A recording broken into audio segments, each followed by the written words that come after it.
le droit d'appeler à voter qui il veut et pour qui il veut est un droit qu'on ne peut pas lui contester.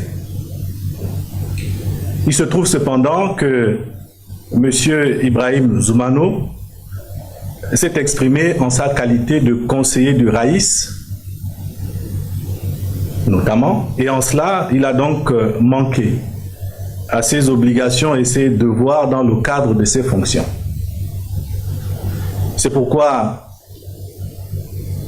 une réunion s'est tenue au Conseil supérieur des affaires islamiques du Gabon et décision a été prise de suspendre M. Ibrahim Zoumano de ses fonctions de conseiller spécial du Raïs jusqu'à nouvel ordre et de présenter à l'opinion la déclaration dont je vais vous donner la teneur. Tout d'abord, nous voulons clairement condamner fermement l'appel du conseiller du Raïs, Zoumano Ibrahim, invitant, je cite, les musulmans du Gabon à s'inscrire sur les listes électorales dans le but, je cite, de voter pour notre frère Ali Bongo Ondimba, notre candidat, le Raïs de notre communauté. Cette déclaration, en plus de créer une confusion dommageable en matière électorale entre les Gabonais musulmans, seuls aptes à voter, et les musulmans vivant au Gabon non nationaux, et donc dépourvus du droit de vote, s'apparente à une tentative d'influencer les choix politiques des musulmans gabonais et va à l'encontre des principes de neutralité et de liberté de conscience qui sont essentiels dans une société démocratique et laïque telle que la nôtre. Ce qui crée, ce faisant, nous le reconnaissons volontiers, le trouble au sein de la population, d'où la nécessité de cette communication. Pour le Raïs de notre communauté, Haj Ali Bongo Ondimba, pour le Conseil supérieur des affaires islamiques du Gabon, ainsi que pour tous les responsables musulmans gabonais, la laïcité est un pilier fondamental de notre pays, garantissant l'égalité de traitement de tous les citoyens, quelles que soient leurs convictions religieuses ou philosophiques.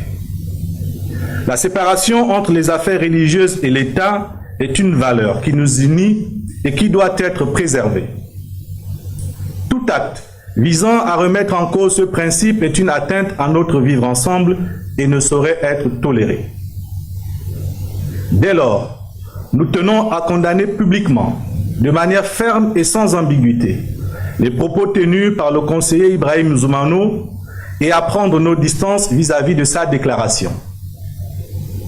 Nous rappelons que parmi les principes fondamentaux de notre communauté, contenus dans la charte, il y a le respect de la séparation entre la religion et la sphère politique. Nous croyons en la nécessité de préserver la neutralité de l'État et de préserver la diversité des opinions politiques de nos fidèles et des citoyens en général. Nous considérons que la laïcité vise à préserver un espace commun où chaque individu, indépendamment de sa foi, peut participer pleinement à la vie politique et sociale. Cela signifie que toute immixtion du religieux dans les affaires politiques est interdite. Nous affirmons qu'il est crucial de respecter cette séparation entre les sphères religieuses et politiques afin de préserver l'égalité des citoyens et de garantir que chacun puisse exprimer librement ses convictions politiques indépendamment de sa foi. En conséquence de quoi, nous réaffirmons que dans un contexte électoral, les citoyens sont invités à voter en fonction de leurs convictions politiques et de leurs valeurs et non en fonction de leur religion. Chacun a le droit d'exercer son vote en tenant compte des programmes politiques, des idées et des solutions proposées par les différents candidats. Cette démarche repose sur une réflexion personnelle, libre de toute pression religieuse ou autre. La diversité des convictions politiques est un pilier de notre démocratie. Elle favorise le débat d'idées et permet l'émergence de solutions qui répondent aux besoins de tous les citoyens, quelle que soit leur appartenance religieuse. La politique doit être un espace inclusif où les différentes voix peuvent s'exprimer et contribuer à la construction d'une société juste et équilibrée.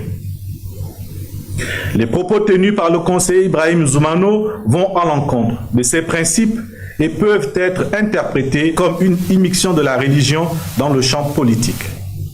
Nous tenons à souligner que chaque individu est libre de ses choix politiques et que la religion ne devrait pas être utilisée pour influencer les convictions politiques des fidèles ou des citoyens.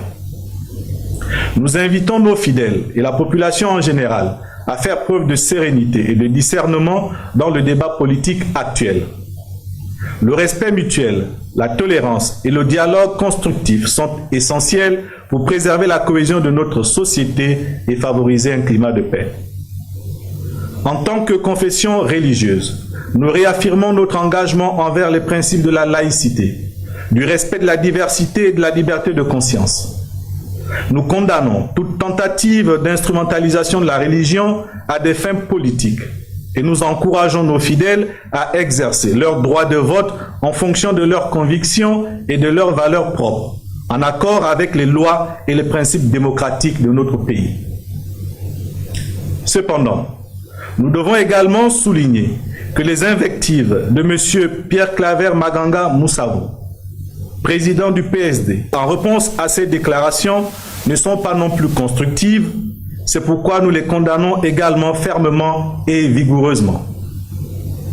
La polémique ne doit pas être alimentée par des discours incendiaires ou des attaques personnelles. Nous comprenons que le contexte préélectoral peut être passionné, mais nous tenons à souligner l'importance de la modération et du calme et rappelons qu'il faut éviter tout langage incendiaire et toute déclaration qui pourrait sembler stigmatisante envers une partie de la population. Les propos tenus par M. Pierre Claver Maganga Moussavou, mentionnant la poursuite des musulmans dans les bureaux de vote pour voir avec quels éléments ils viennent voter, et son intention d'inviter les compatriotes gabonais des autres confessions à voter éventuellement en fonction de leur religion, peuvent être perçus comme des menaces ou des tentatives d'instrumentalisation de la religion à des fins politiques. Cela va à l'encontre de l'esprit de la laïcité et de l'égalité des citoyens devant la loi, quelles que soient leurs convictions religieuses. En utilisant un langage incendiaire et en ciblant un groupe spécifique d'électeurs, les Gabonais de confession musulmane en l'occurrence, M. Pierre Claver Maganga s'est engagé dans une rhétorique qui alimente les divisions et les tensions au sein de notre société. Un discours aussi polarisant et discriminatoire ne peut en aucun cas être toléré dans un pays qui se veut démocratique et respectueux des droits fondamentaux de tous ses citoyens. Comme vous le savez, dans un pays démocratique, les individus ont le droit d'exercer leur droit de vote en toute liberté, en fonction de leurs convictions politiques et de leurs valeurs personnelles. Il est essentiel de respecter ce droit fondamental et de garantir un processus électoral juste et équitable où chaque voix compte. Nous appelons donc M. Maganga Moussavou Pierre Claver à réfléchir à l'impact de ses paroles et à la responsabilité qu'il porte en tant que responsable politique de premier plan dans notre pays. En tant que nation, nous devons nous unir pour rejeter toute forme de discours haineux, discriminatoire ou polarisant. Notre diversité religieuse, culturelle et politique est une richesse qui doit être célébrée et respectée. En condamnant ces propos incendiaires, nous réaffirmons notre engagement envers les principes de la démocratie, de la laïcité et du respect mutuel. Les deux déclarations, celle du conseiller Ibrahim Zoumano et celle de M. Pierre Claver Maganga Moussavou, ne représentent pas les valeurs de notre société et nous invitons tous les citoyens à faire preuve de discernement et à rejeter toute tentative de division. Ensemble, nous pouvons construire un pays où le respect, la tolérance et l'égalité sont au cœur de notre vivre ensemble. Nous espérons que cette déclaration publique contribuera à clarifier la position sans ambiguïté des institutions dirigeantes de l'islam au Gabon et de leurs principaux responsables et à rappeler qu'au Gabon, la religion, y compris l'islam, doit rester en dehors du champ politique. Je vous remercie.